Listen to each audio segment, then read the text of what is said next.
Pope Francis was conscious but still receiving high flows of supplemental oxygens Sunday following a respiratory crisis and blood transfusions.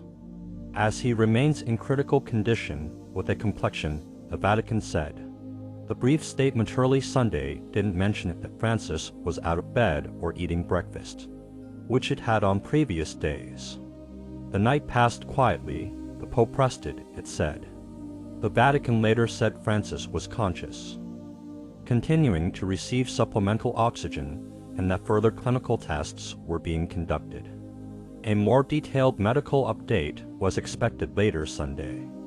On Saturday, doctors said the 88-year-old Pope, who had part of one lung removed as a young man, was in critical condition after suffering a prolonged asthmatic respiratory crisis while being treated for pneumonia and a complex lung infection.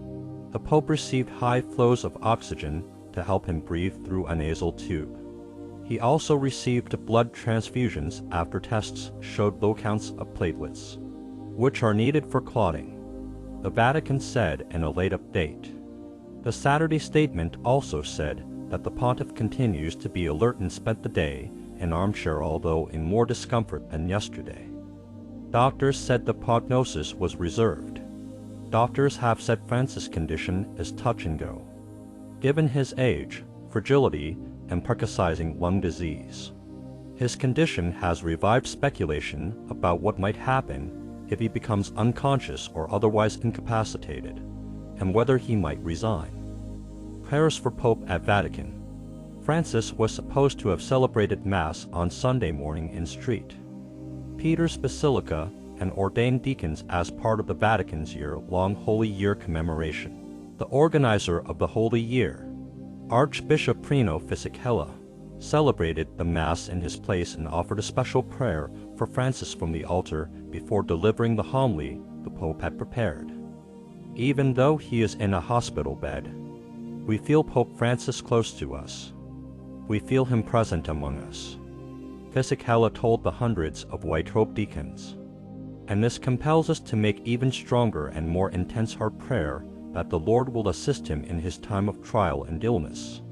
A prayer and message that Francis had prepared for his Sunday noon prayer, but did not deliver, said, "He was confidently continuing my hospitalization at the Gemelli Hospital, carrying on with the necessary treatment. And rest is also part of the therapy." The message noted the upcoming anniversary of Russia's invasion of Ukraine, a painful and shameful occasion for the whole of humanity. The main threat facing the Pope is sepsis.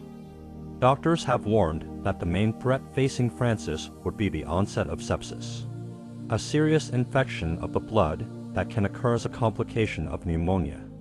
As of Friday, there was no evidence of any sepsis, and Francis was responding to the various drugs he is taking.